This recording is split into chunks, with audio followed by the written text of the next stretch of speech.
Welcome, everybody, to Wednesday Night is Overbooked. We hope everyone had a wonderful Thanksgiving holiday. And before we even do any introductions or anything, we need to give a special introduction. He is back, folks. The man to my stage right. Raise your glasses. Celebrate. The man is back. The magnificent medical marvel, Matt. How are you, sir? Oh, God. Well, I'm alive, and I'm recovering from four hospitalizations in 6 weeks. The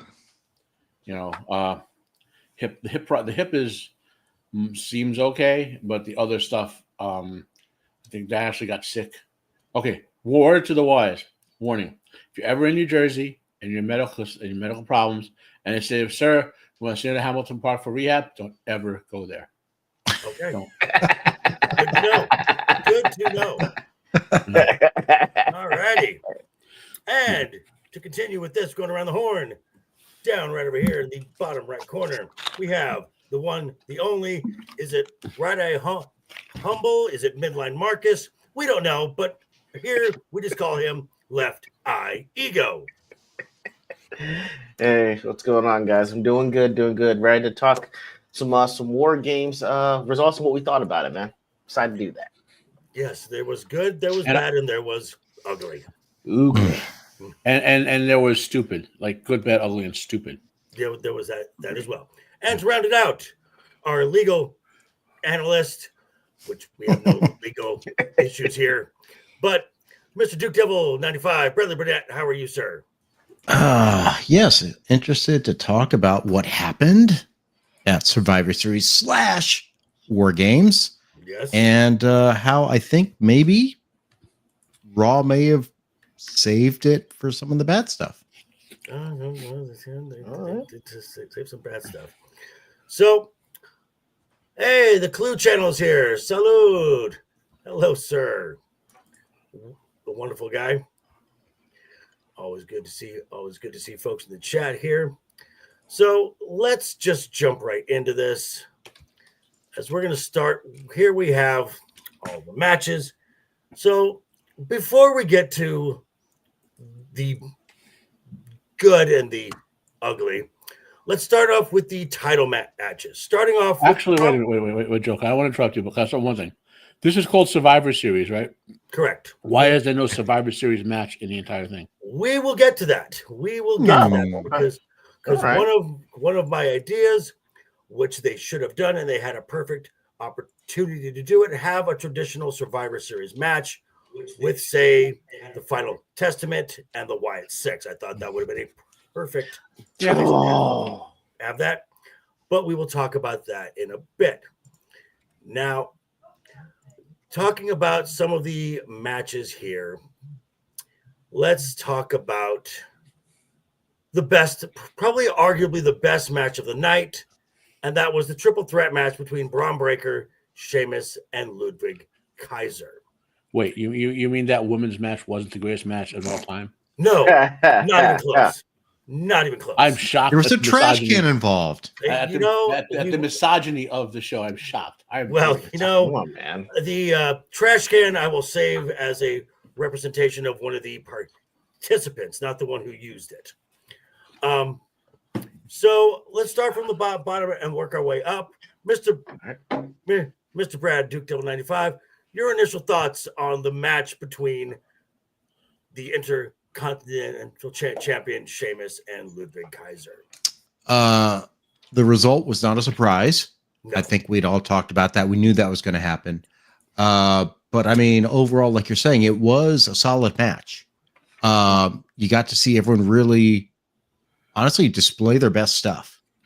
At least for compared to everything else here. You know, Braun Breaker, in my opinion, is continuing to solidify himself as one of the standouts this year. Yeah. And, you know, and I talked about it last week that he's no longer like the unstoppable beast because he's been replaced that way by Bronson Reed. But I mean, he's showing up as a force, and I think he's going to hold the belt for maybe all the way to Mania at this point. Possibly. I remember I was watching the match, and there was a specific spot where Sheamus and Kaiser are outside the ring. They're by the announce table. Out of nowhere, I mean, Braun Breaker hits this shoulder tackle that almost takes Kaiser's head off. Mhm. He got, and just the angle. I'm like, where did he do that from? That was absolutely ridiculous. So, Ego, I know you're a guy who likes the big spots, so please give it to us, baby. I mean, so this is the actual, like, this is only the second PLE that I've watched live outside of WrestleMania. And I was messaging y'all back and forth watching the spots. So when I saw that spear, I'm like, JB's he's like, Braun is not human. And I'm like, you know what? Fuck, he isn't human. I didn't know what he did at first. I had to go back and look. I'm like, damn, he had a high ass spear, which I've seen when they run off to the side and do a spear. I've never seen someone do a running, jumping spear like that. And Ludwig being able to sell it was fantastic. I do like the fact that it's a good thing that Bronson Reed is kind of the destroyer now, so we can say, okay, well, if you're not going to be the destroyer, can you do something else? Because we've seen people that all they have is one gimmick, and the minute you take that away, or someone has a similar gimmick, they don't really have anything else to back it up. But I mean, Braun Breaker's technical wrestling was fantastic. I mean, it doesn't matter how long the match is going on or how tired they look. The minute he can just run up to the top rope, do this, and then do his Frankenstein off. Yeah, it's not so much beauty. Yeah, it's not the fact that he does it. It's the spots in which he does it. For how big he is, the match to go like 9.5, 10 minutes, and then he hits it on top of it. You're like, that's fucking stamina. So I mean, it kind of went as I thought it would. And I mean, the result was good. It's just they made it entertaining, which is sometimes all that I ask. So he was pretty entertaining. I liked it. All right, Matt, your insights. So I just watched this event like less than 6 hours ago, basically. And one thing I struggle with while I'm laying in bed is like the drowsies with the medical condition, constantly fight and the medication and all that. So I was kind of like I doze off every 5 minutes for 30 seconds or so with this. But this match was the main one. Well, that and Nakamura, because Nakamura was my favorite wrestlers. That I was constantly forcing myself to stay awake for, because here's the deal, right? About Braun Breaker. They very wisely had him drop that title and took him out of the unstoppable Goldberg lane, and they're protecting him by being a top-level mid-carder now, because he's still obviously got to learn stuff, and all that. So because if they had let him continue winning continuously, we'd be saying, why isn't Braun Breaker going for the title at WrestleMania? Like in my dream WrestleMania card, I have Braun Breaker just spearing the crap out of everyone to get the title there. You know what I mean? Mm-hmm. But now as far as the match goes, credit to Sheamus. He's a veteran. He knows he's he's job is to put guys over. He did it really good. Made everyone look strong. Kaiser. This is. I mean, look. This is a top of the mid card match, basically, and it's in the right place. It's the third match, just with the Nakamura LA Knight match. Two top of the mid card matches, and it. I honestly would have had Gunther versus Priest maybe ahead of this one, only because they cheapened it with the outside interference. Yeah. So it's more of a storyline match. Than an actual progress match.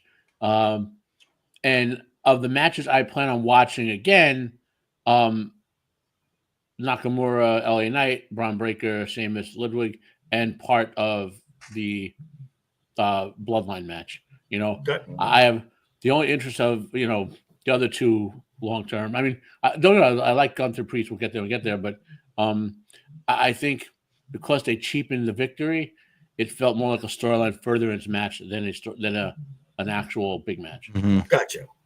So my take on this was, for one, this was Ludwig's first match on a major premium live event.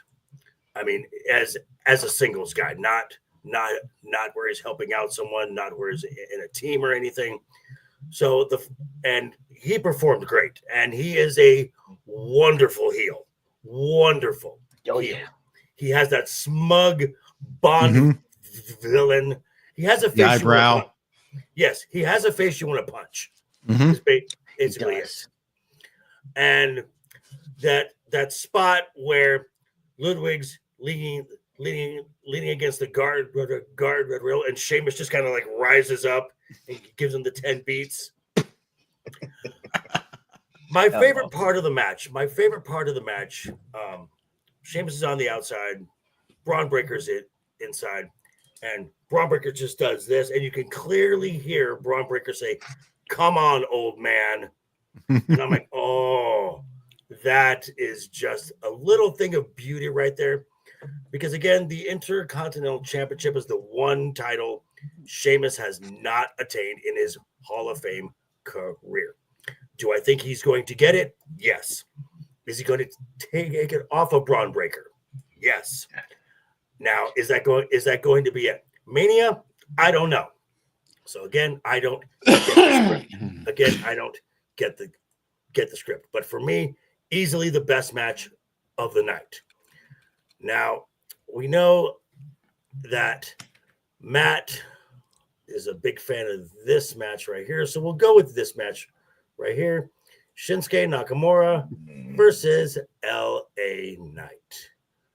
I was 50-50 on this match going into it. I was not confident, but I did pick Shinsuke to win. And I pulled that rabbit out of my ass because I could have easily seen this match go either way. So we'll go in reverse order. Matt, your thoughts? So, on okay. this match? So here's the long-term deal, right? Nakamura is basically on his last contract with WWE. Correct. And he's thinking about his legacy and retirement and all that stuff. So you might see another tour to New Japan or AEW, whatever, just because he can wrestle. But the big time is WWE, and he's among those group of wrestlers who felt that they got overlooked, fucked over, whatever, by Vince. You know, He's not wrong. And I'm not going to go on my rant about you had Samoa Joe, Shinsuke Nakamura, and AJ Styles at the prime of their career, and you didn't do anything with them for 5 years. That's an anti-Vince thing, you know. Yeah. So as far as the match goes, he's back in his natural heel persona. For those who didn't watch him in the past, he is a natural heel, or he is a tweener, where he's a good bad guy, you know, like an ally of convenience, which is CM Punk, the same type of thing with CM Punk, you know.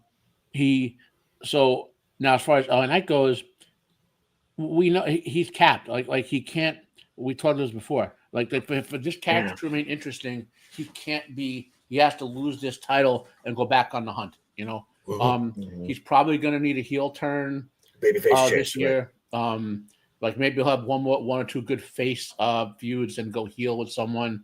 You know, this match is the top of the mid-card match I mentioned before. Quality of the match is excellent. I have a feeling in his heart of hearts, Triple H is trying to set up one last AJ Styles Nakamura battle of the ages. That'd be nice. An epilogue to the greatest wrestling match in history of Wrestle Kingdom 10. And interestingly enough, on the business side of it, so about a year ago, the way it works when you have like the relationship with other wrestling companies like AEW, New Japan, and CML is you sign these contracts that let you, the wrestlers, cross wrestle and all that. And New Japan, when they signed up with AEW the last time they did, it was a much less exclusive contract. Okay. And this is coterminous with Triple H taking over WWE. Now, for those who are not aware, three or four of the most significant Bullet Club members in history are in WWE right now. Correct. Okay? And New Japan would make more on and there's always a branch of the Bullet Club, like the Elite was the branch of the Bullet Club in AEW. For those who correct, you know, so I read something back in, when was it? Because I was sick for 2 months, so it would have been like, I guess September maybe, and that New Japan's interested in big time promoting Bullet Club with the members that are there. Maybe let them have a license for the actual name type of stuff. There is some background communication going on between them and WWE. Now, whether that leads anywhere, I don't know. But this is both Nakamura and AJ have said they're approaching the end of their career for legit, not just, you know, for kayfabe reasons. You know what I mean? Okay. And you know, so there's a lot of there's a lot of places this match can go. You know, that last run with AJ and Nakamura getting the Bullet Club gang and having a nice mid-card run, maybe ending in next year's War Games type of thing. There's a lot of places this can go. Now, as far as the in-ring stuff, it was good. I mean, LA can't. He's a good wrestler, not a great wrestler. So you can see Nakamura paced himself to what LA could do. There were some nice spots, and you know, it's not the best match on the card. No, It's a very enjoyable match. It's certainly better than the train wreck that preceded it. correct.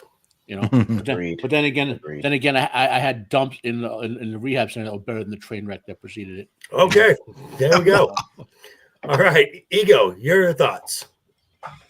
I'm not gonna lie. The moment that it opened up with Shinsuke's, it's not a monologue, but the I guess the promo more or less that he shot before that, Okay, and the animation that went with it, I should have seen it then. Oh, he actually is gonna win. I really liked the way they presented it and did that. I've never seen Shinsuke as a heel before, so it was interesting seeing him in that persona. I do think you're right that he slowed down his approach to meet LA Knights, and he's like just LA Knights is weird to me. It's like old school 80s and a little bit of 90s with what he's able to do. It's really capped, and so it's like, you know. On that note, Left Eye, a lot of wrestlers are having 80s retro gimmicks, and they're going over big with crowds. Yeah, it's not. I don't mean in term like the gimmick. I'm just saying like in terms of the way he wrestles. That's all. I don't really see big Well, that's spots. how you wrestle is part of your gimmick. Now, for Right. mid carders, they may only know Oh. one style, right? Okay. But for top end guys, they can wrestle 6-7 different styles and then morph it for their gimmick. You know? If you understand, if you want to go think the Undertaker, how he wrestles differently with each, whether the slow Undertaker gimmick versus the American Badass versus the Western, which moves, how he paces it, and all that. You know. Okay. All right. I think it's just grown stale on me. Then maybe that's it. But from what I've been seeing by watching all the PLEs that I've seen this year, I thought it was okay. I'm glad that Shinsuke actually did win because I'm like, I don't know what the hell you do with LA Knight after this. You know, at least this point you put him in kind of I was the hunted, now I'm the hunter kind of deal, or split him off and to have a faction with somebody else. But I mean, at least this opens things up. Whether him having the belt is kind of like weighing him down. So no, all in all, it was decent. And I'm glad Shinsuke actually won this one. all right, Brad. I like the Shinsuke's entrance. Mm-hmm. It always seems like he has some, really good entrance. And by the way, just a little note: his Ronin mask was done by the same guy who did Rhea's mask, and who also did the Fiend mask. Same guy. And his wrestling theme is called Rising Sun. It's one of the few WWE songs I've ever bought. It is awesome. And they did do a little mixer with a little dark Sithy stuff in there. So A little remix into it. That's amazing. But go on, Brad. Go on. Yeah, so I mean, it was a solid match. Honestly, I've never really liked LA Knight. He Likewise. doesn't. Yeah. It just seems like he's limited. And I just went to check. Like, it's like LA Knight to me feels old, like mid 40s. But he is old. Yeah. He's 42. Yeah. But Shinsuke is 44. Right. And still, Shinsuke still, I think, has much better ability to move and to present himself. Maybe it's his ability, his the way he is with his style. And for what he does, I think it's going to be, a few months that he's going to run with the title. I don't know how long, but I kind of like, the silent dark samurai showing up.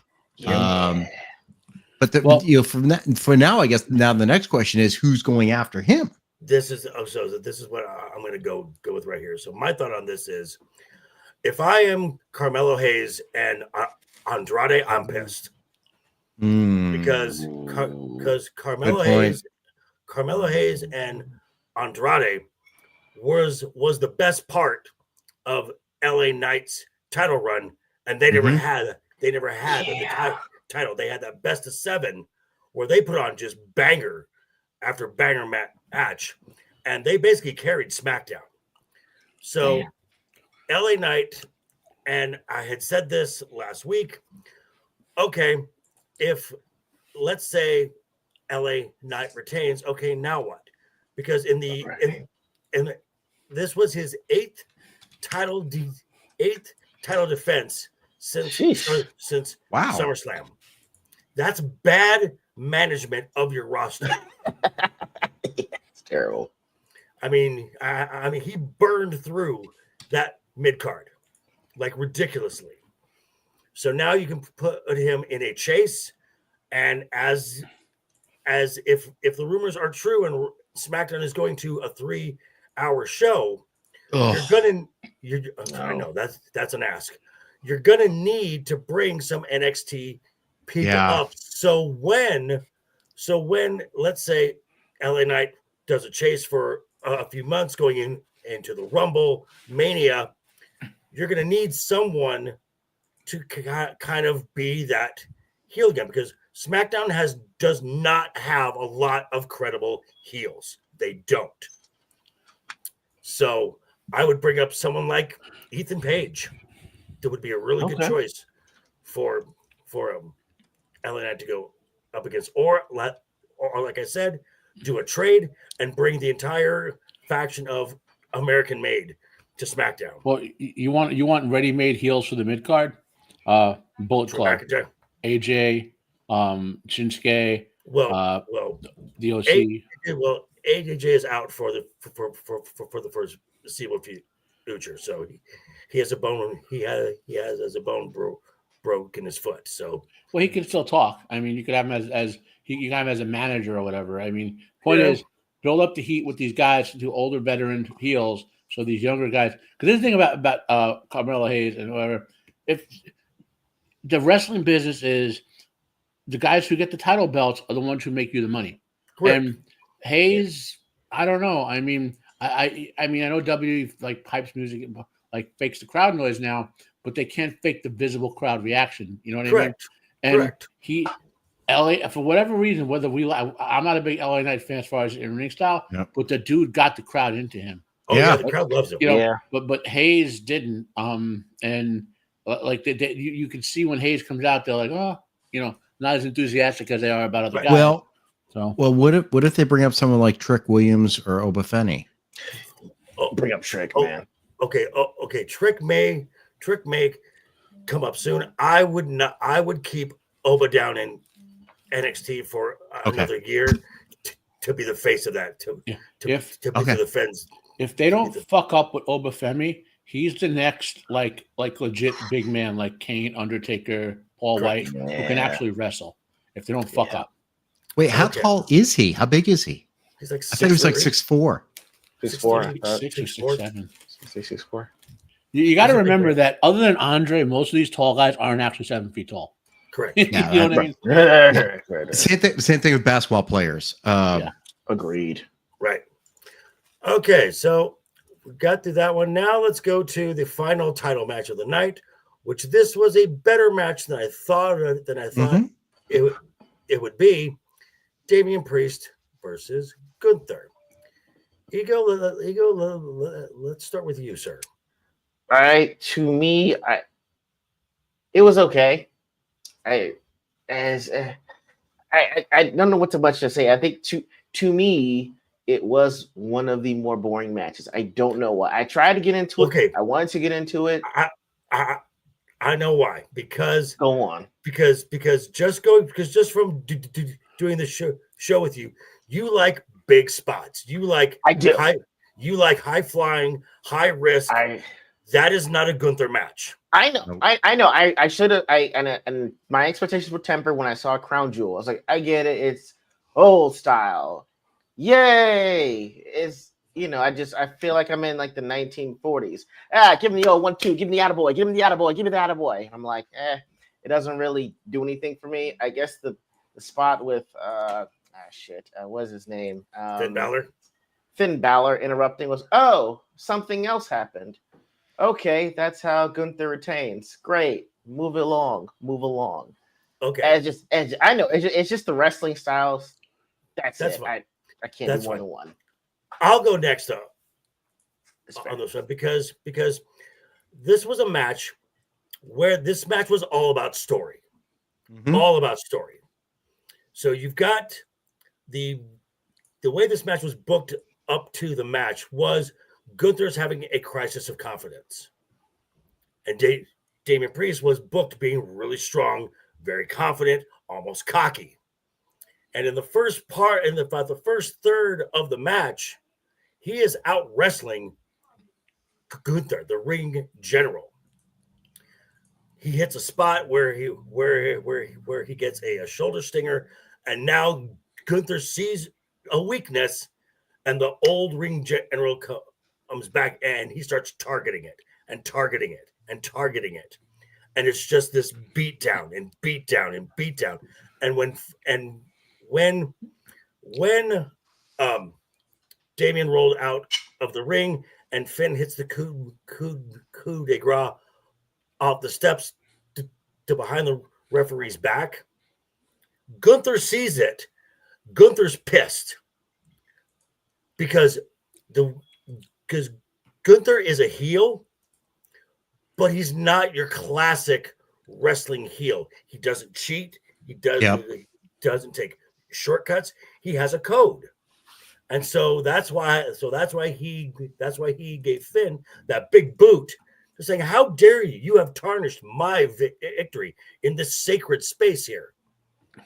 And then it just ends up the power bomb, shoulder strikes, and then the sleeper and puts him out. I thought this was a great match, absolutely great match, start to finish. Brad, your thoughts? I was not a fan of Damian Priest when he had the belt. Mm-hmm. I didn't like his wrestling, but honestly, I think he's done a lot better job since he's dropped the belt. And he really, like you're saying, there was some good storytelling here. The thing that I did not like was the Finn interaction. Because now, so you have to see, I see it two ways. So this potentially sets up Gunther versus Finn, because now he's pissed at Finn, like, dude, I don't need you coming out. I'm like, you're messing up my shit. Get out of here. So he could have that going on.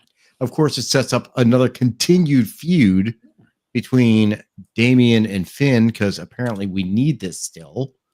But yeah, I thought that tarnished it. And I don't know that it gets rid of the the lack of confidence. I agree with you when it's like he boots Finn in the face. It's like, get the hell out of here. It's my job. Get out of here. Mm-hmm. But I think it, like we were saying, like it kind of cheapens the win, because he did win clean. It wasn't a cheat win, wasn't anything, straight out submission. But it just would have felt better, I think. And I think from the storyline perspective, I didn't buy the lack of confidence. I didn't think it was a great story.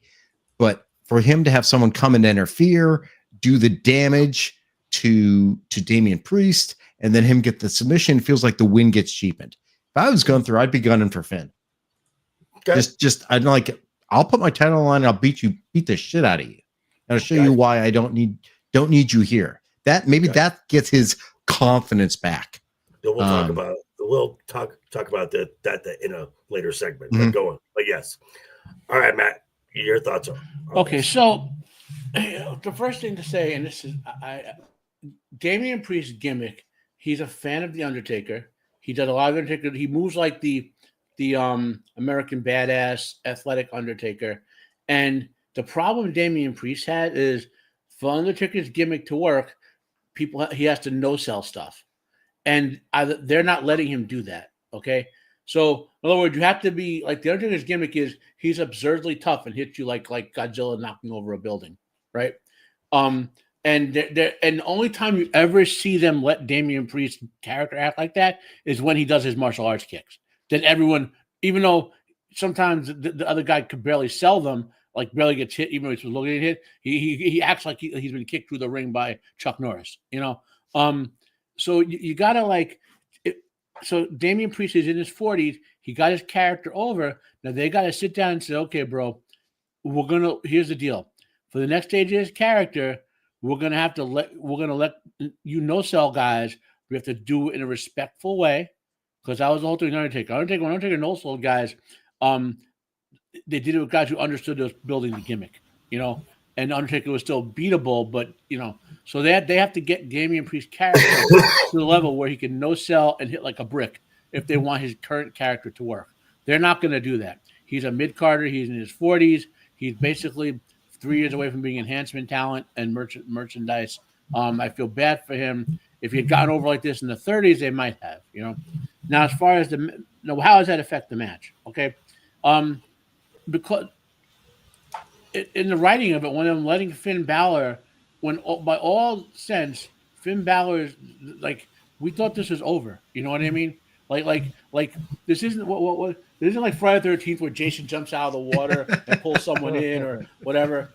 Like Finn Balor could have come out of a dimensional portal as the demon and pulled Damien's head in. Or I mean, like that. This is what this was bad writing. Okay, whoever wrote the script for this match, it makes Gunther look bad. It made Damian Priest look bad. Now if they had done a thing where Priest Finn runs in, he's about to hit Priest, Gunther pulls him off and says, "Don't fuck with my match," and they both kick his ass for a few minutes, that would have been workable. That's not what happened here. This was a middle of the storyline thing where someone interferes in someone else's matches, and now there have to be 2 matches to follow up this. Gunther has to beat the shit out of him for interfering in his match, making Gunther look bad, and then now we have to have yet another feud between Priest and Finn Balor, yet another one. As far as the match quality itself, this I think is a case of 2 guys with very different wrestling styles that maybe aren't so good at working with each other's style. Gunther is a very he's a let me give an example. Gunther would be like Arn Anderson, if you know historically how Arn Anderson wrestled. Okay. But the difference is Arn knew how to change it up for other styles. I've watched Gunther as Walter for 10 years now, and he's very good at getting himself over. He puts the other guy over, but he's not so good at working with different wrestling styles. That not every wrestler can be every wrestler. And same thing with So this was I think they hurt this match a lot, but with the outside interference, I think it's an entertaining match. I would have had it earlier. It would have been a good number 1 warm up match type of thing. If it's not a concluder, if it's a storyline match like with the outside interference, it really should have been one of the first 2 matches. And really should have been the first match because there shouldn't have been a women's war game match. And I'll get to that when we get there. Apparently, you and I watched 2 different matches because let me finish. I enjoyed the match as a wrestling fan. Okay. I dislike the storytelling elements that put it where it is. Okay. I mean, it's an entirely different match if there's no outside interference. Entirely different thing. Because then it's one guy's last shot at the title. You know what I mean? It's a storyline concluder. And then the storyline, you can have, as an AEW fan, I can tell you, they put on these great matches after night, but when the storylines don't do anything, right. This was, I mean, this was a very AEW style match, basically. Now, it's funny you mentioned story because we're going to come to the last 2 matches here. And this is a tale of a match rich with story right here and a match with 0 story right here. Yeah. So it's a mess of a story. No. 0. It's a mess. There is no story here. So let's start with the first match of the night, the Women's War Games match. I will go first on this. This match sucked. Absolutely sucked. This match went about 40 minutes. For the first 25, this match was awful. Absolutely awful.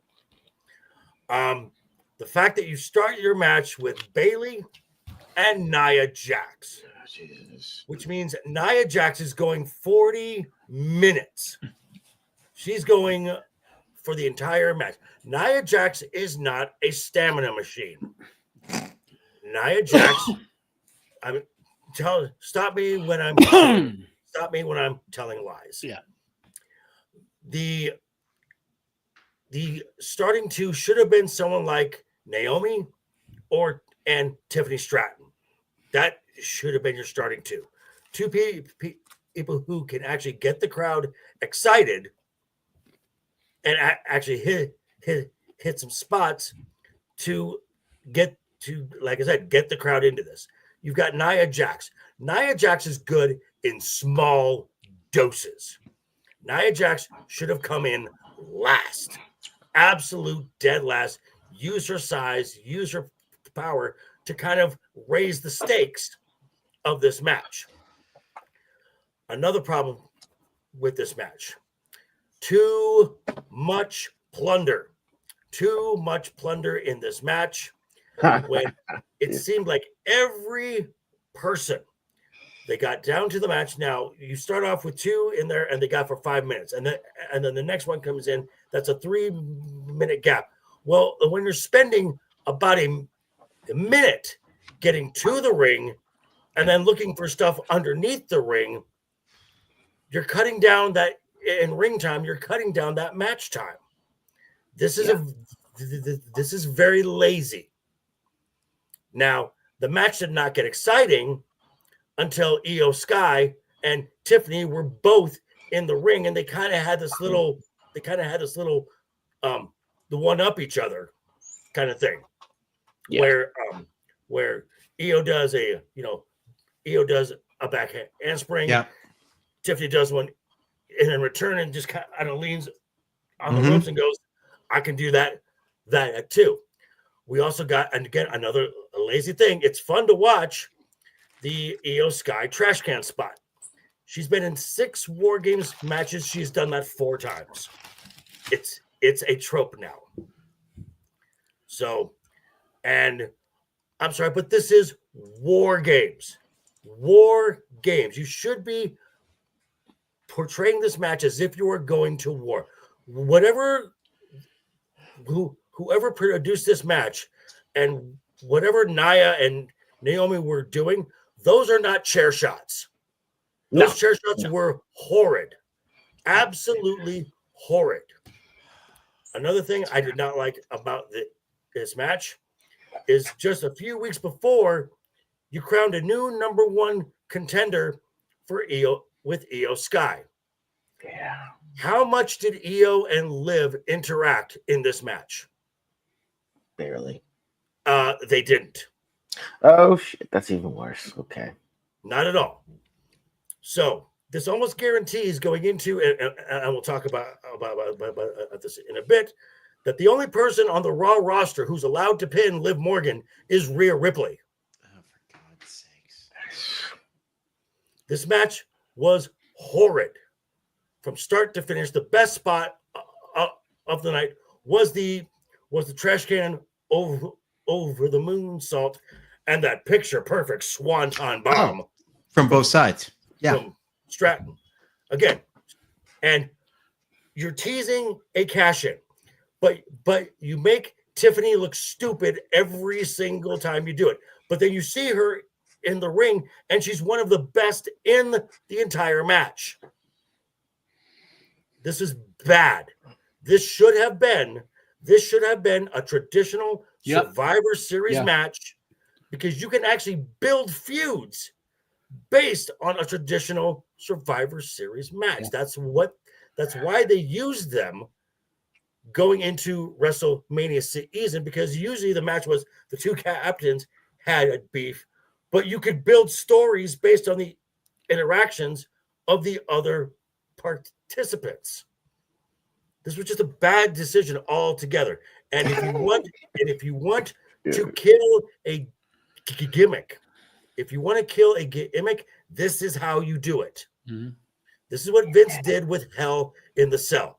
Paul Levesque is dangerously close to doing this with War Games. Yeah. Matt. Okay. So to start with, I called up the matches in Wikipedia. This match had 38 minutes. CSK's match had 9 minutes, 45 seconds. Yeah. Ron Breaker's match had 14 minutes and 25 seconds. Yep. Gunther had 19 minutes, and the final match had 41 minutes and 55 seconds. Earned. The first thing I say is they should have taken 15 minutes off this match and add that time to the next 3. Okay? Because, and this is the next thing, if you call me misogynist all you want, just there are matches women are not naturally good at on their own. This is why I'm a fan of intergender wrestling, because if you had, say, 4 men and 3 women on a team, the men could help the women make these spots look actually good. You know? That's a very big thing to consider. Like, there are spots that women have to do, like some of the rope jumps and all that you see them standing and positioning and waving to each other to get the optimal positioning for and stuff like that. You know, this hurts women's wrestling because when you look at who's in this match, who could actually do a match like this?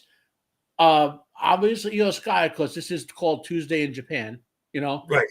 Yeah. You know, from an athletic capability, I'll give Raquel Rodriguez her due. She's a very athletic person. I have not seen her enough to know if she's fully capable, but she's physically capable. You know, Tiffany clearly is capable. I mean, I worry about her skill set being WWE primary with some of these type of matches, but she can learn. Yes. You know, Rhea Ripley, I don't know. I mean, the ground part of it, sure. These matches require aerial gimmicks. They require them. You know, Bianca Belair, again, she has the ground maneuver capability, but these matches require jumping off people on the top rope, swing, hitting someone in the back with a candlestick like you're trying to murder their mother. You know, so that hurts. That this should have been a Survivor Series match. The next thing that hurt this match, and it hurt the men's match too, but not as much because the men are just faster at it. All these items are pulling into the ring. They shouldn't have been under the ring. They should have been right in the area where they come out of the cage, so you can just grab something and take it to the ring. That's the way you grab bag. Yeah, grab bags. You know, there was, as I mentioned this, and like what was it? I believe it is TNA and like the old lockdown matches where they would have the weapons inside the structure. Yeah, AEW, it's called a blood and guts match in AEW. Yeah. Everything's in the ring. Everything's already in the ring. You know, and you can carry stuff in the ring too. But you know. Anyway, and also, and this is the match that also got hurt the most by camera work. Like, so when you pro wrestling is, unless you're doing Japanese strong style where you actually hit the other dude, right? So how to explain this? So let's say you're trading blows as wrestlers, right?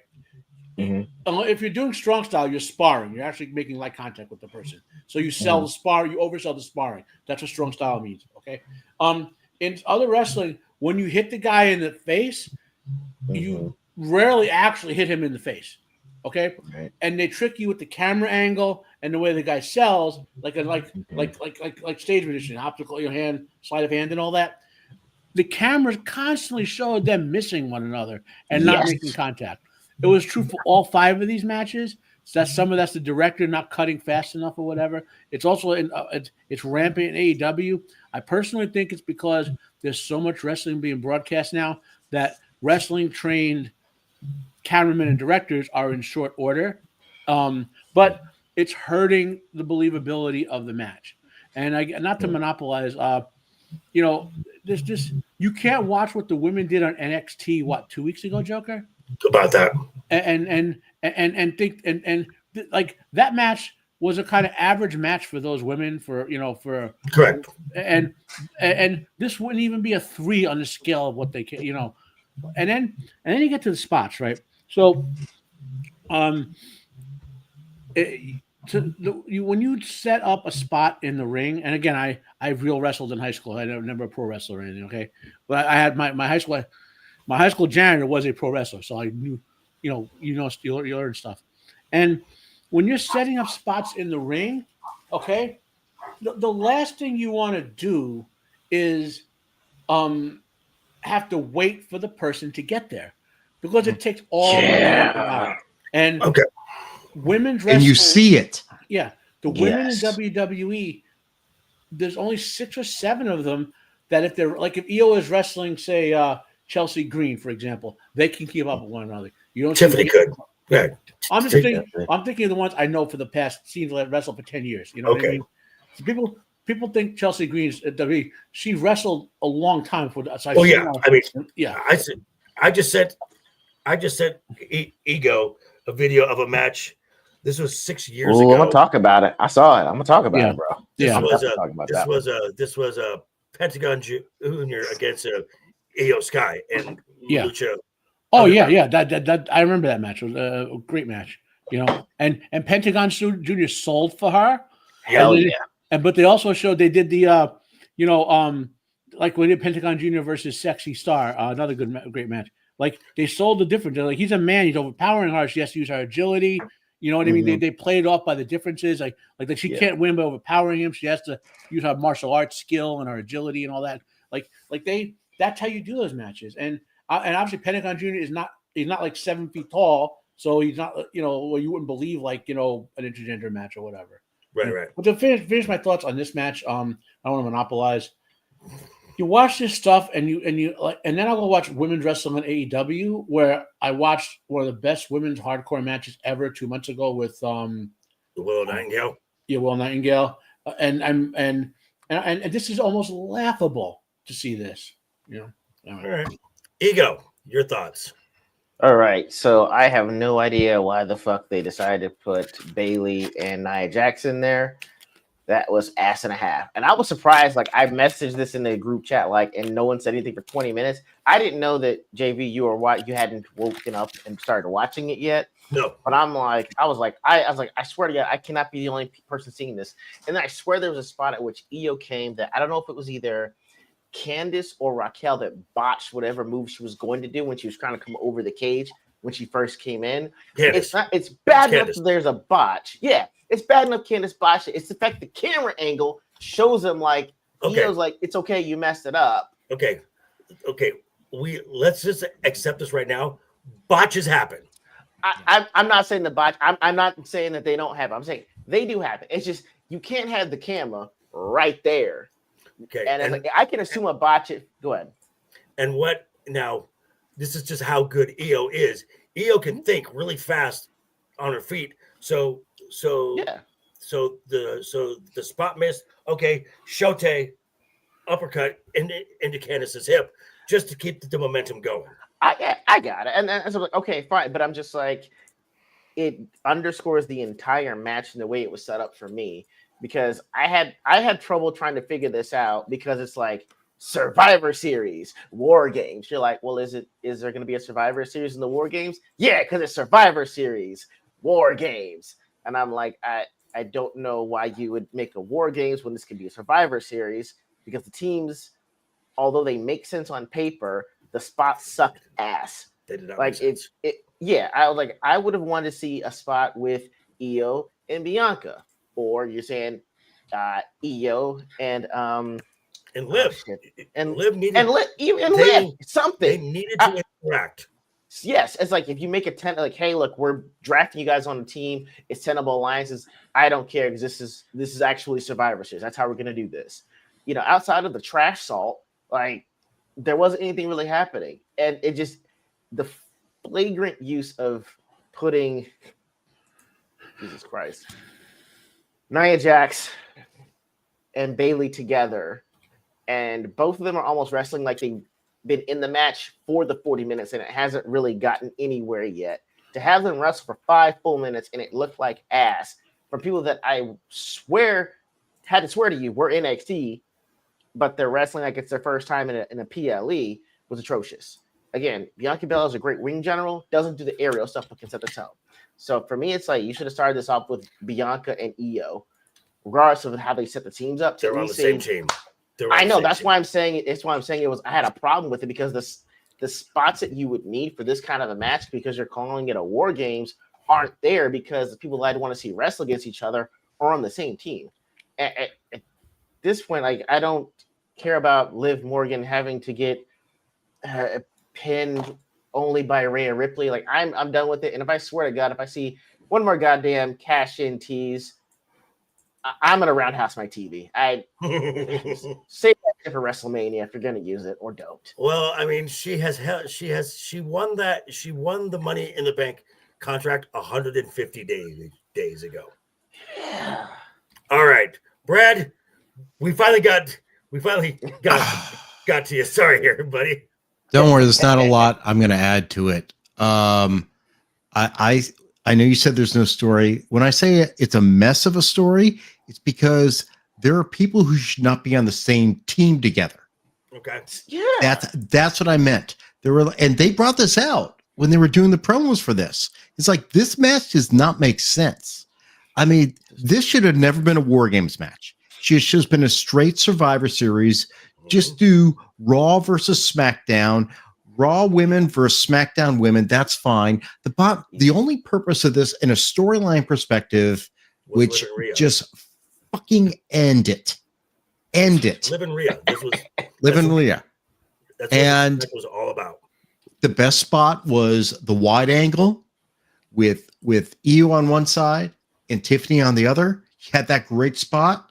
And then, as the complete opposite of a great spot, you have reference to Rikishi, the stink face, and a toilet seat. Ugh, that's just awful. Yeah. Also, what is it with Yeah, women terrible. doing the stink face now all the time? That's just weird. I'm okay with a tribute to stink face in a rare occasion. When Rhea did it, fine, whatever. But like, it seems I've seen it 5 or 6 times now in the last 6 months.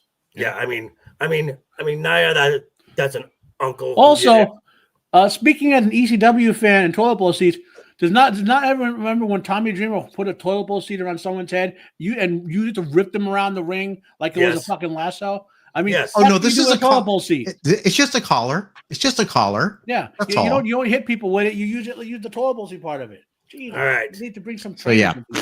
So let's go to the main event. Bloodline versus. Wait, that wasn't the main event, guys? No, that was not the main event. Nah. No, that was 10 minutes longer than it needed to be. Bloodline versus Bloodline. Actual storyline. Yes. Rich with story. Story matters. This is why this match worked and the other match did not. Ego, you thought this match was perfection. Please, I will let you go first. The floor is yours. Cool. This was actually kind of the build that I've been waiting for. Sans next year's WrestleMania.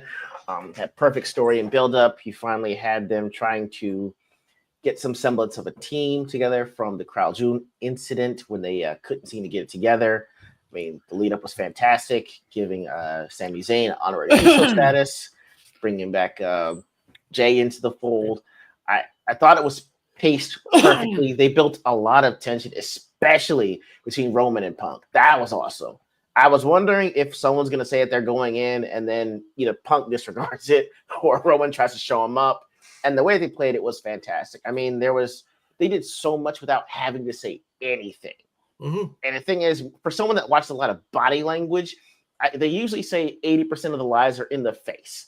And so that you're watching the rest of the body for everything else. Like, I was stone cold on their faces because of the looks they were giving each other. Like, that is fantastic storytelling without having to say a word, so that the entertainment in the match for me wasn't necessarily the match. It was the tension that CM Punk and Roman built. And the fact they had to have Paul Heyman come up and be like, remember, one night only. Fantastic. It was perfection for me. That was awesome. It was in it. Everyone knew what the intended outcome was going to be. It was just the way that they told it. And for them to all come out, everyone does the acknowledgement, and Punk steps in at the end and just like that. It's like perfect ending. So yeah, I love that. It was very entertaining for me. Okay, Matt. Yes. A condensed version. So I'll give you my one criticism of the match first, right? I would have went with a different angle with the Roman Reigns Punk conflict. I would have had Roman be enraged and out of control, like leading into this.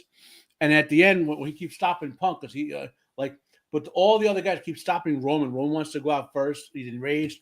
Finally, Punk, you see Punk at the end where he shows, like, it's him and Punk left. He throws Punk to side to go up, but Punk grabs him, yells in his face, "This is what Solo wants. He wants you out there when he can outnumber you so he can murder you." So and then Roman, that's when Roman finally starts to calm down a little bit, and then have that interplay in the ring where they learn to trust one another in the ring. But they need to make Roman's character a little more enraged. It's kind of what I'm getting at. That being said, this and this match alone shows why the women's match sucked. Okay, when the men went out there, it took them half as much time to get shit in the ring. You know, when it was setting up spots, they were like setting them up more cleanly. You know, the least capable person in this type of match, funny enough, is Bronson Reed. Like Right. he, you know, and they covered for him by setting him up. Yeah, but he looks great. yeah. Well, this is what men can do because of the athletic ability. This is not against women. People are listening. This is just the difference is when you have men in the ring, they can help set things up better. You know, and Bronson Reed got some nice spots set up for him by everyone. Everyone looked strong in this match. You know, everyone got to points where they were beating guys up and getting beat down. You know, I thought the ending where they all hit like I liked. You know, I did like the multiple super kicks to the face on Solo. But I would have maybe, I don't know, maybe had Punk go first with the you know or something like that. It just felt a little out of alignment because Solo had to go back for the rope for that spear. You know what I mean? Or the other, they really need to give Roman a real finisher, not a spear. That's what it comes down to. You know. Hey, I had a question. Did Bronson? I'm sorry, I didn't mean to interrupt. I just want to ask a quick question. Did Bronson Reed like hurt his ankle, or is he okay? He landed funny. He's banged up. Right. There were several legit injuries, but they are kayfabing worse than they are. Right. Okay. Cool. Like Fatu legit hurt his leg, but not to the point where he's like, you know, wrestled on a broken leg. Oh my God. You know. All right, Brad. Your thought on this. All right. So I think, like you're saying, this shows the difference between the men and the women's match from both a storytelling standpoint and a physicality standpoint. Each one of the wrestlers played to their wrestling strengths. The athletic guys were extremely athletic. Bronson Reed was perfectly placed. And the splash, and this is again where the story element comes in. The splash and Punk coming in. This is just in time. I mean, just in time. And you know that was talked about a lot because you got to time that just right. I do want to say they should have set that up as a 2-table splash to protect Bronson Reed a little more. Maybe. Okay. Yeah. I thought he was high enough. Though. If you look how he landed, he couldn't. He landed on an angle, and from the top rope. That's why he hurt his ankle. Yeah, from that height, that's more pressure than you want to take. But for the 2-table thing, he could just splatter on the table and let the table take the hit. Okay. Yeah. But you know, from the storytelling perspective, which is what it is for me in WWE and pro wrestling, I think this told the story well. It was kind of, I'm going to analogize it a little bit to WrestleMania 40 when the Avengers formed together. So, you know, at the end, it's gimmicky. It's a little silly. Everyone got their finishing move off Solo, but it worked in the end. And I really think it does set up stuff, but I really think Raw threw a swerve for what I thought was going to be set up after Survivor Series. I think Raw threw some stuff in that I'm like, well, I see where it's going to go with Punk and Roman, but now like, ooh, what just happened on Raw? There's a whole bunch of other stuff that comes in there. Correct. So I think this is what a War Games match should be, where it's literally two sides going to war. Each side is united going to war. That's what it is. That's why the women's match did not work in my mind. Great. Okay, so my thought is this. This was, from a storytelling standpoint, this was good. This was probably the best main roster war games match. Is it the greatest war games match of all time? Not even close. But as far as the main roster, the fact that Solo's team had the advantage, and they would just literally just bring the heat every single time. And it's after Tama Tonga and Bronson Reed come in.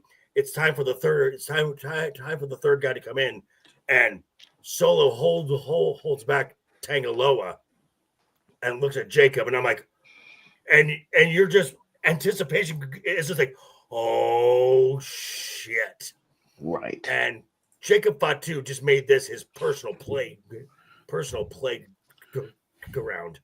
And I had heard some folks were complaining, oh, CM Punk gave Jacob Fatu a bulldog off the toolbox. If that had happened in AEW, you would have complained. And I'm like, What? And I'm like, Stop.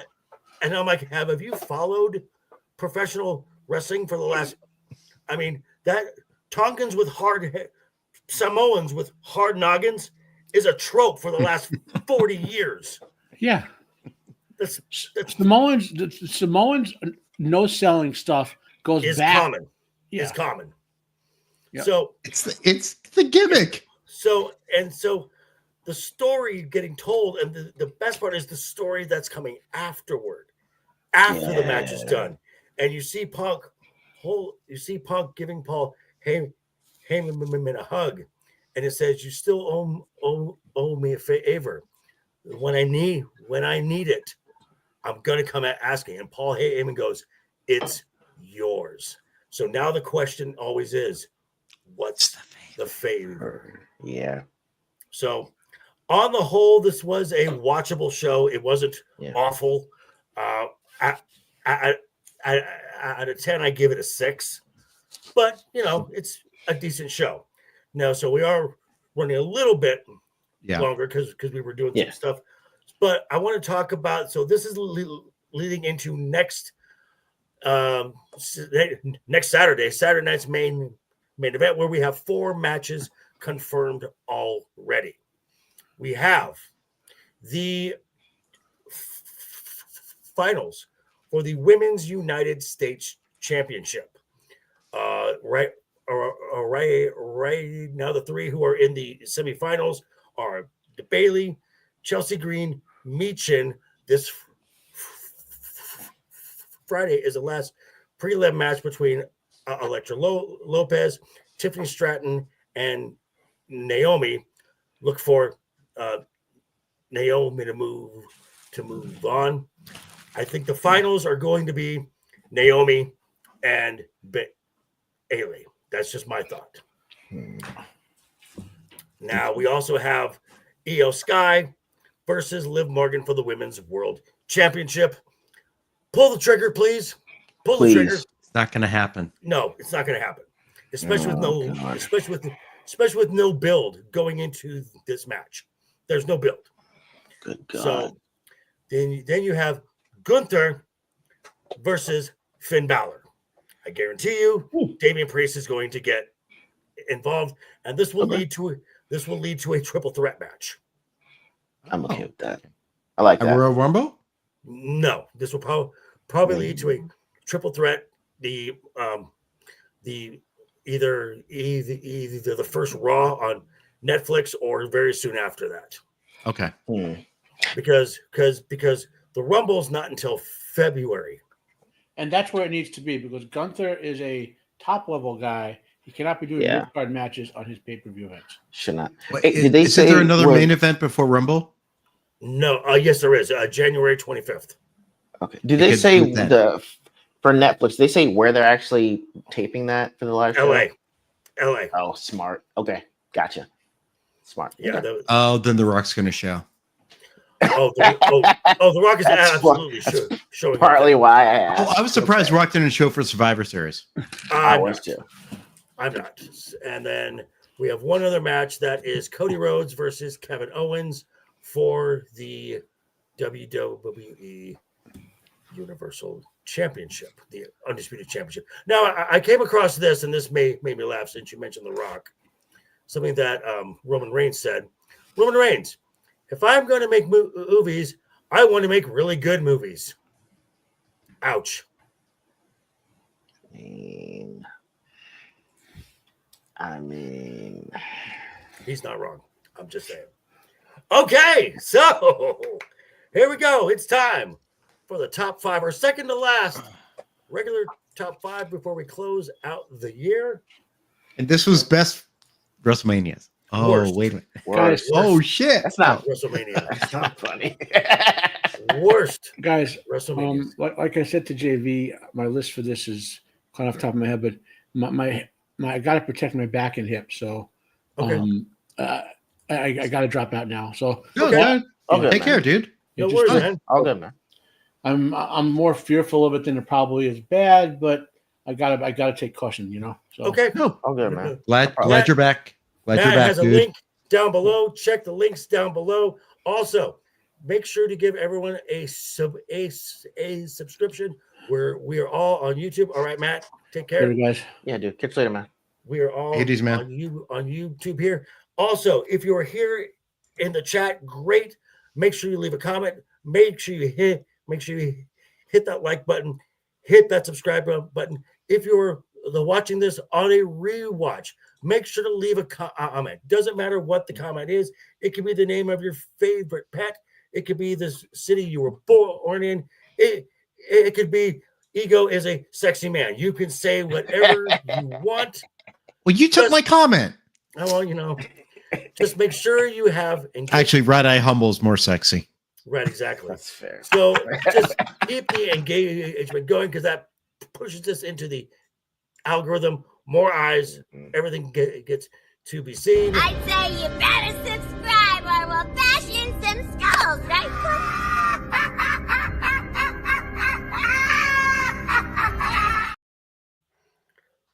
Or Harley will get really mad at you. Okay, so we're going with the worst WrestleManias of all time. Ego, I'm going to start with your number 5. Okay, I had to look and see what I could find on these. I missed a lot of these WrestleManias through the years. It's just for me, it was as just Yeah. for some of these that I'm watching. So for some of the ring, just the results didn't make sense to me. Maybe I'll provide context. But the 5th one I got on here is WrestleMania 6 in 1990. I don't understand how the Demolition beat the Twin Towers of Andre and Haku. I don't know how Mr. Perfect lost to Brutus Beefcake, or how the Orient Express beat the Rockers. The Orient Express were awesome. Oh, okay, all right. Maybe I had to see him in. I mean, I never necessarily liked, but WrestleMania 6. That's Warrior and Hogan in the main event. It seemed like a big buildup, but I mean, I never was an Ultimate Warrior fan, and I heard the match was great. Wow. I mean, I get the in-ring thing, do a line, run on the stage, and do this. Do more than a line, dude.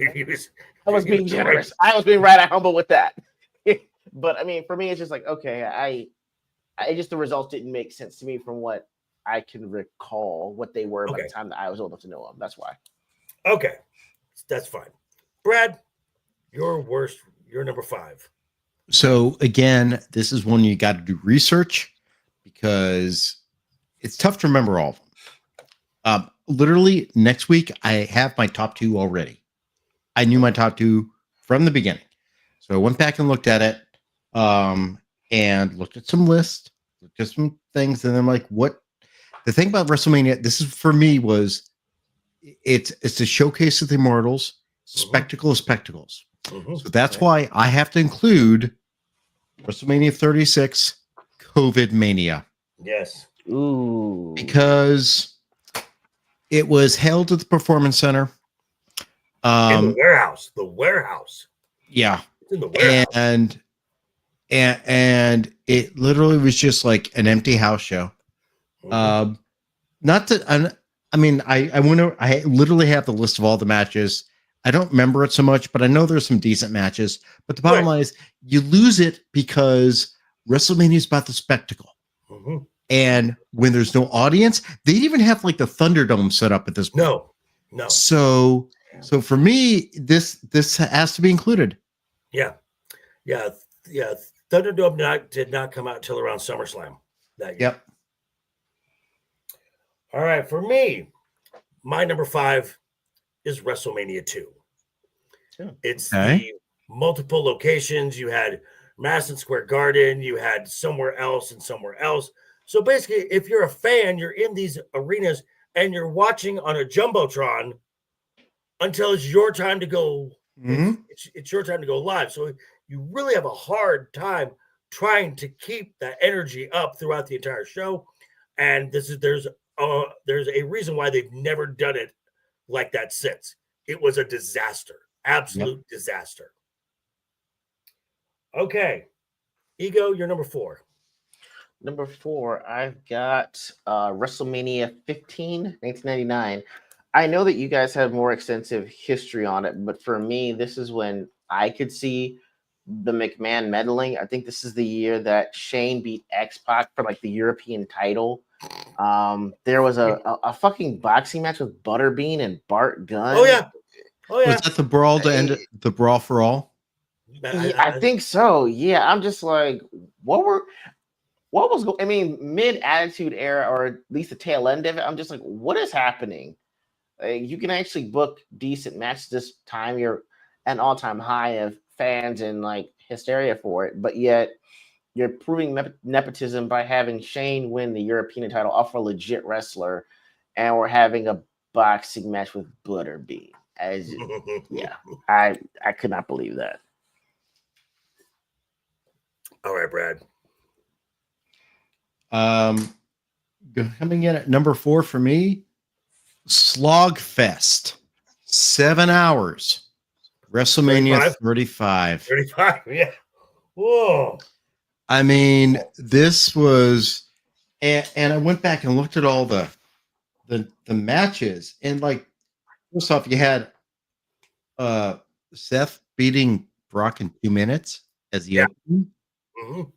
And then, you know, a ton of shit here. There's some good matches, but 7 hours. Wait, this was when Becky won at the end, right? It's Becky. Yeah, that's right. Becky won at the end. Hold on. Becky and Ronda and Charlotte. Yeah. Wow. So, I mean, you know, great that we had the women's highlight it for whatever reasons we want. And legit, Becky and Charlotte are good wrestlers. Ronda Rousey is a MMA legend. But you had 7 hours and you got to that. And this started the 2-night event. So yeah.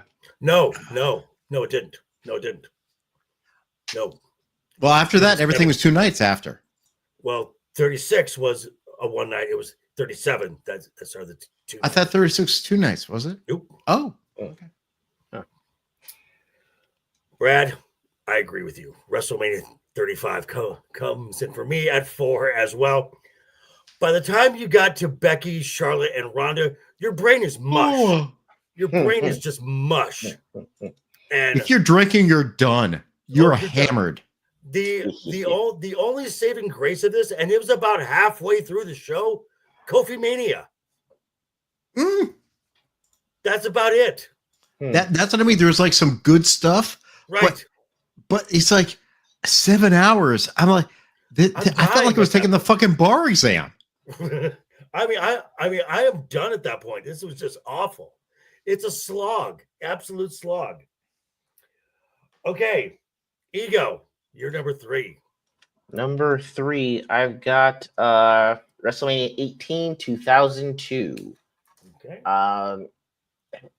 If I'm reading this right, Booker T versus Edge, and it had something to do with shampoo. I don't know what the fuck for, but I don't remember that. But go on. It'll bleed into my number 2 later. I have no idea how Billy and Chuck beat the Hardy Boys, the Dudley Boys, and the Acolyte Protection Agency and tag team match. Because they look so good to each other. Right.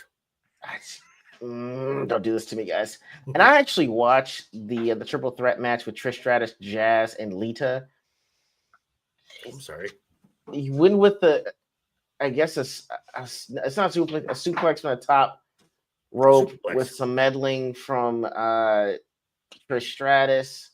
I mean, I get it. Jazz looks the part. It was just, I thought there'd be a better move except just like a suplex at the top rope. I seen more than enough at that point to like say you suplex someone off the top ropes that does a swanton bomb. Like, it's just not believable for me. But yeah, I got that at number 3. All right. Brad, you're number 3. My number 3, I'm going with a WrestleMania that literally helped create one of the greatest WWE wrestlers of all time. Because he had a crimson mask. Ooh, there's is WrestleMania 13. Dude, that goes as one of your worst. Wow. Huh. That match was the only good thing in it. Let me tell you. Gotcha. Okay. So, despite that classic moment, Billy Gunn beats Flash Funk. Headbangers win in a 4-way elimination match. The Rock defeated the Sultan. Who the hell is the Sultan? I don't even know who that is. Rikishi. Okay. Oh, that's okay. Yeah. Hunter Hearst Helmsley, not Triple H, Hunter Hearst Helmsley beats Goldust. Owen Hart and the British Bulldog beat Mankind and Vader. Oh God! Wow, Vader was still around. And then we now have Bret Hart and Stone Cold. Right. Mm-hmm. But we got to finish this WrestleMania off in style. Ahmed Johnson and the Legion of Doom defeat the Nation of Domination. Oh, fuck off. That's too much. That's race war. And legitimate WWE legend beat Undertaker beats Psycho Sid. Okay. Wait, is this the one where Sid shit himself? Is this when he shit himself? I think it may have been. I feel like it was one of his last matches. Probably was. Yeah, I think it was. He probably definitely did. Wow. Okay. My number 3. WrestleMania 29. Once in a lifetime. Once in a lifetime. Again. Oh, God. Only worse. Main event. Rock and John Cena for the second time. And they phoned this match in. This match went 20 minutes. Should have been done in 5. Because this match was awful. The last 10 minutes was false finish, escape a finish, kick out of a finish, false finish, kick out of a finish, try the other person's finish. They did that for 10 minutes. Oh, no. It was egregious. Fuck The Rock. Fuck John Cena. There was one good match for someone who deserved to be in the main event. But once again, The Rock screws him out of a main event. The best match of the night was Undertaker versus CM Punk. The only good match of that entire fucking show. Fuck The Rock. I'll say it and I'll say it again too. And you'll hear it. It's so weird because you're The Rock's biggest fan. I know. All right, Ego. You're number 2. Number 2 is the I just had WrestleMania 18 as number 3. WrestleMania 19 is number 2. Okay. Because there was the shampoo match with Booker T and Edge. Then they do that whole Triple H versus Booker T thing. I came out of poverty. I did time for armed robbery. And then there's Triple H trying to be like this upper class white dude talking down to him. It's like, well, hey, I know it's 2003, but let's make sure it's 1953. And then on top of it, like, okay, that's right, the Booker T. Yeah. Oh, yeah. God. Racism. You're like, okay, so I guess racist H is gonna lose. No, he wins. No, he won. Okay, so what was the shampoo about, motherfucker? We went shampoo, then we did this. He had lice because he grew up poor, and that's why I have issues right there. And the prison. Yes, it's like there's a whole bunch that led into that, and I was like, oh shit, this is the next year after that. Hogan versus Vince makes no fucking sense. And then to tell you how bad Jazz winning the year before was, they pretty much ran the shit back, put Lita out, and put Victoria in, and made Trish Stratus win. So for me, it's like, what was the point of Jazz getting it when you were just going to do a repeat the next year and just give it back to Trish Stratus? So I was like, it was too much. Gotcha. All right, Brad, I'm going with your number 5. I'm going WrestleMania 2. All right. And it's the same thing. What a cluster this was. 3 different arenas. I mean, this is old. Paul Orndorff versus Don Morocco. Mm-hmm. Savage versus George Animal Steel. Yep. Jake Roberts versus George Wells. I don't know who that is. Mr. T and Roddy Piper in a boxing match. Yep. Moolah. Andre in the Battle Royal, the Bulldogs versus the Dream Team. I don't know what it is. Ricky Steamboat, Adrian Adonis, the Funks, and then Hogan defeats King Kong Bundy in a steel cage match. I remember that was a good match for what it was at the time because Hogan and Bundy had good heat going on. But the 3 separate arenas, No, awful. but legitimately, it was WrestleMania 2 was still an experiment. Yes, But still, in the totality of 41 years now, yikes. Yeah, true. All right. My number 2 is Brad's number 5, WrestleMania 36. Okay. For the simple fact that Ooh, I'm looking at numbers right now. Ooh, it's gonna be interesting. it's the pandemic, and I get it. The WWE wanted to give their fans something to let them know that they're still going, that the show will go on. And I watched it, but I can never rewatch it. The show is unwatchable. Just the fact, because I just said, Ed Brad, wrestling is a spectacle. If there's no crowd, there's no juice, there's no pop. Nope. Because we pop when the crowd pops. We boo when the crowd boos. Pro wrestling is interactive. Yes. Yes. It is immersive. And the more you can immerse yourself in this world, it is just, and this is why Drew McIntyre has had that thing in his head, because his first championship, actually all of his championships prior to WrestleMania 40 were in the warehouse. Oh, okay. Yeah. So think about that. Again, if folks love this Mania because it got them through this horrible time, I get it.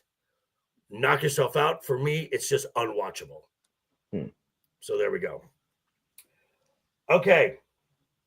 So I really want to hear consensus on this number 1. I want to hear consensus. So do I. All right, Ego, you're number 1. Okay, so mine is, I'll give you the match that let me know it's going to be number 1 from the get-go. What if I told you that 6 Hall of Famers would get in the ring for a ladder match? This is not the same match, but go on. Go on. I know. 6 Hall of Famers get in the ring for a ladder match, and a guy named Mr. Kennedy beats them. Oh, fuck off. No, man. I was saying, like, this guy. Wait, which one? So in a ladder match, Mr. Kennedy beat Edge, CM Punk, King Booker, Jeff Hardy, Matt Hardy, and Randy Orton. So I don't care if it's What WrestleMania. was this? WrestleMania 23. 2007. Okay. Yeah. That is also where Kane lost to the Great Khali. Ooh. That guy. Right. Ooh. I guess they were so excited that they found someone that might have been legit 7 feet. They're like, put a turban on him, throw him in the ring with Kane, and Kane, you lose that one to him. Then there was like a fucking lumberjill match. It was a lingerie lumberjill kind of deal on there. Booking, baby. It'll be great, pal. Get him out. That'll be awesome. Yeah, I looked at it. I'm like, what the fuck is happening? At some point, it turned into like a mini Royal Rumble with skirts. I will say it wouldn't be number 1, JV, if you didn't tell me about CM Punk. And Brad, if you didn't send me the documentary. Had y'all never done that, this shit would not even be on the list. Okay. Let alone, I'd have been like, okay, you know what? I guess, the Hardy Boys, I guess. Randy Orton, I don't know which Randy Orton version that was. Edge, I don't know how old he was at this point. Maybe he could be on the way out. Don't know. But I'm like, for God's sake, CM Punk is in there with these guys. For all that to happen and a motherfucker named Mr. Kennedy, and I'm like, what the hell? Like 6 bona fide first ballot Hall of Famers, and CM Punk, which is beginning to be one of my favorite wrestlers, loses like this. I can't have it. That had to shoot number 1 for me. All righty. All right, Brad, you're number 1. My number 1. Overall, it's not a great card, but don't you want to finish on a high? Don't you want WrestleMania's last match to be the coup de grace? You do? You want the Avengers to come out and be Thanos. You got the final boss. You got The Rock. You got the Tribal Chief. You got Cody and all of his Avengers. That's a story. You know what another great story is? Hold on. Here's another great story. Final match. Lawrence Taylor versus Bam Bam Bigelow. Oh, God. Wow. I forgot about that one. Ooh. WrestleMania 11, 1995. I graduated college that year, which is good for me. Not good for WrestleMania. We have the Allied Powers for defeating the Blue Twins, whoever the hell these guys are. Razor Ramon with the 1-2-3 Kid defeats Jeff Jarrett and the Roadie. The Undertaker beats King Kong Bundy, who's got to be on his last legs at this point. Owen Hart and Yokozuna beat the Smoking Guns. Yeah. Oh, wait. Hold on. We got Bret Hart. Bret Hart, the excellence of execution. Okay. He beats Bob Backlund. Insane, Bob Backlund. And then, we have like two legit good wrestlers who put on good matches. Diesel versus Shawn Michaels. That sounds great, right? So Diesel won the championship. He was the champion. He beat Shawn Michaels. You know who Diesel had in his corner? Cam Anderson. And Shawn Michaels had Psycho Sid and Jenny McCarthy. What?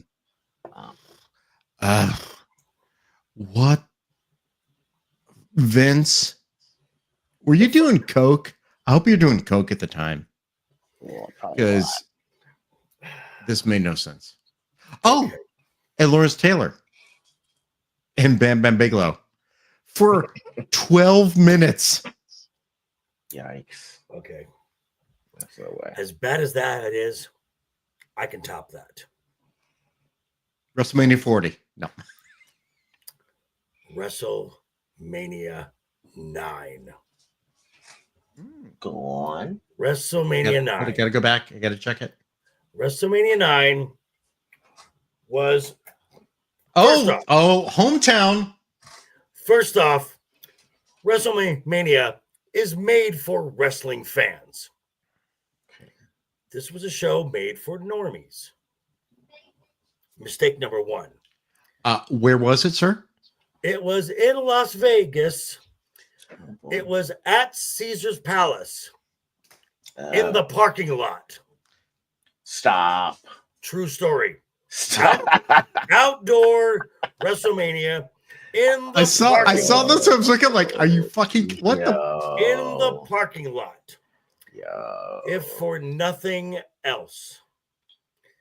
What was the attendance? This is when people started going, fuck you, Hulk Hogan. WrestleMania 9 ended the main event. Yokozuna versus Bret Hart. Yokozuna beats Bret Hart clean. All of a sudden, you hear, I'm a real American, and he starts coming down. And, don't worry, brother. I'll avenge you.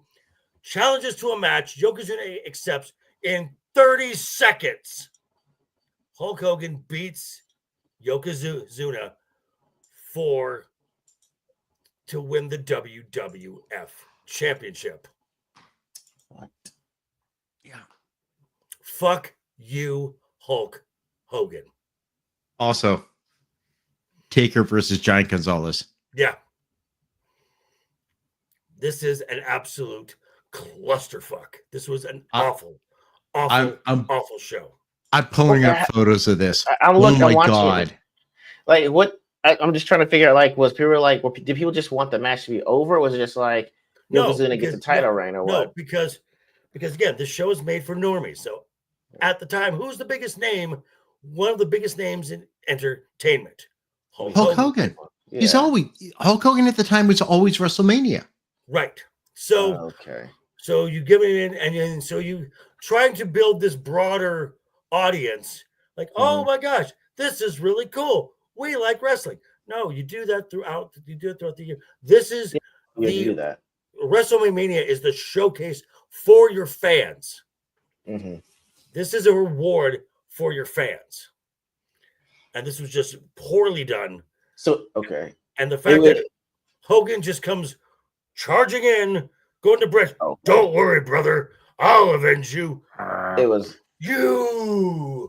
it was that. Okay, I didn't know if it was more like, hey, we don't care who wins, but just No. like that's the end of the match. Okay, It's gotcha. It's you. Big boot, leg drop. 1, 2, 3. Hogan's the champion again. Yeah, because he's superhuman. This is still when we were was 1993. So we're doing this is before we got to realistic wrestling, and better storytelling. This is Vince McMahon's everyone's a superhero, and Hulk Hogan's a superhero, and he comes out and like you're saying, Caesar's Palace, which could be, obviously, look, you guys just had the F1 there. I saw the numbers. Holy fuck, the amount of money was made. Oh my god. It's a pain in the ass, but go on. Oh, a total pain in the ass. I know what it is. But like Vegas, because it's next year, we looked into it, but you got a great new arena for it. This is outside Caesars. There's 17. The parking lot. I went and checked. 17,000 people. So like I've been there a few times. Joker and I've met each other a few times. I don't remember being in his bar one time. But like I've been to Caesars and I'm like, what? Now looking back, I'm like, where are you putting this? What are you doing? How is this spectacular? Yeah. I just rewatched that match. I don't care who you are. I would have been salty as fuck if I were Bret Hart. No, you get no, because losing clean is one thing. Bret is a wrestler. That's the thing. Yeah. Bret and this is where he started getting his pissed off attitude towards Vince. Yeah. Yeah. I'm just like, yo, there's no way my pride would have let me do that. Like, put me in a corner, say I knocked out. I'm not gonna be motioning over to Hulk Hogan to handle some business for me. No. I lost clean. No, Bret didn't. No, I mean, I'm sorry, but he's like, no, Bret's doing this, like it's holding his face, but he's doing like pointing towards like, hey, you will get him. That I'm like, nah, you'd have to. It's like, hey, say he laid me out, put me on a stretcher or something. There is no way I'm doing that. Like that. Yeah, I was like, that had to have been. Masterclass professionalism. Sorry. These numbers can be fracked up. We have a four-way tie. We have a four-way tie for first place, each with 5 points. 36, 2, 11, and 9. Oh, I'm sorry, and 23. Honestly, I think next week we'll have much more parity. I think so. Okay. I'm going to say 36. I think we can forgive it because of the timing. Yeah. Of it. Because a pangolin did something, or a bat, allegedly. All right, so we can take that out. Yeah. I think number 2 is legit bad. Yeah, keep it in there. Yeah, keep it in. 11 and 9 are just egregious. Yeah. Egregious. So 23 will knock out. Sorry, Ego. No, that's fair. Like I just saw 9. I'm like, yeah, that's probably fair. So now we got to decide between these 3. Which is the most offensive? All right, so wait, hold on, let's go again. 2, 11, and 9. What's the most offensive? Knockout 2. Because 2 is a birthing period. Let's knock out 2. All right, so now we had 11 and 9. What's the most offensive? I might go at 9, man. Honestly, I still gotta go, and it's my number 1, and I picked it because fucking Lawrence Taylor and Bam Bam Bigelow is your ending match. And there's nothing in this card that works other than Shawn and Diesel. I will say this. Okay, show me a match on 9 that worked. Yeah, Hold I on, will I say gotta see. this. Hold on. I'm looking at the match right now, and the comments on YouTube are turned off. So I mean, say that what you will. Oh shit balls. Yeah. Yeah, 9 was a bad show, just top to Yeah. bottom. God. Let's just split the difference and say 10 in the middle. No, 10 Just, was, I 10 know. was a good show. 10 was a good show. Oh 10 God. 10 was the sorry Brett show. You know, honestly, I'm kind of leaning towards 9 at this point Yeah. because I still think 11's fucking horrible, but like, oh God, there's nothing. I mean, okay, another Doink the thing. clown. Another thing. Okay, this show had the Legion of Doom without Paul Ellering. Wait a minute, where's the Legion of Doom? I believe that they were on this show. No, they're not. This is WrestleMania 9. Yeah, I'm bringing. Hold on. I believe they are on the No. show.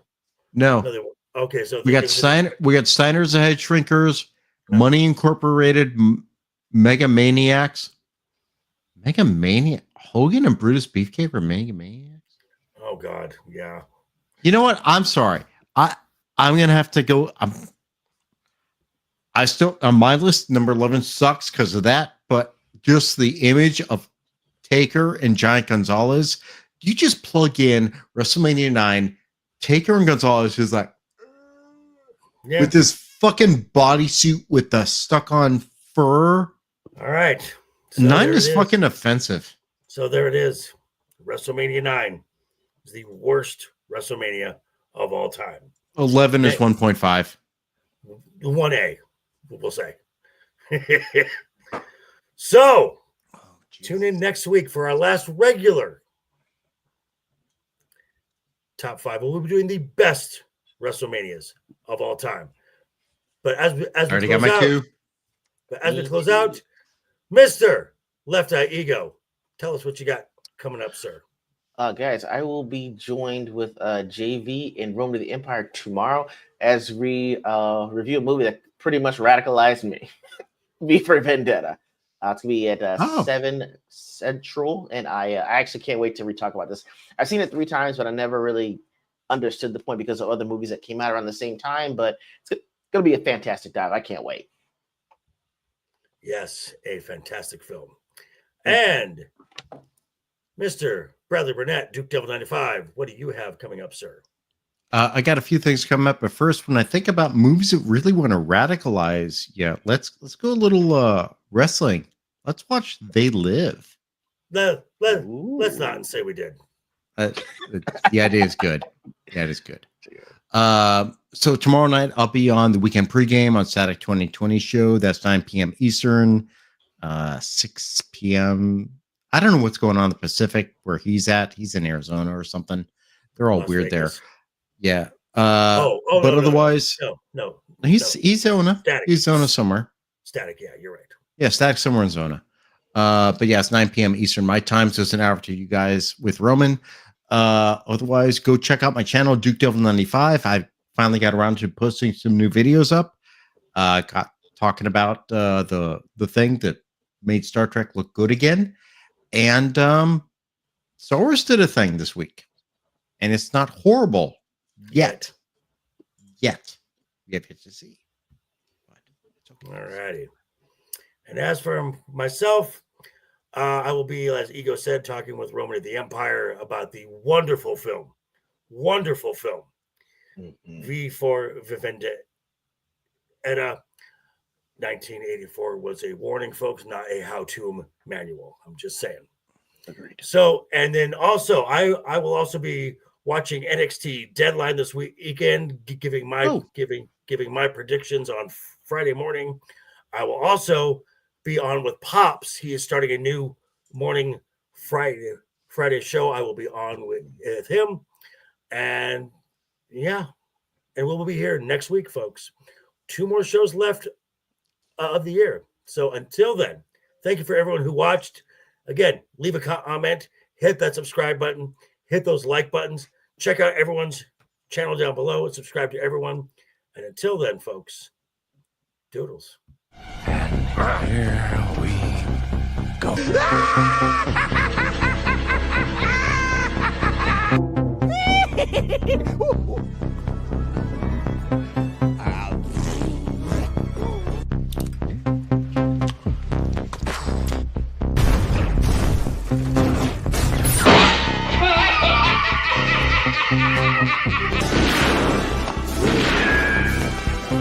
Is like gravity.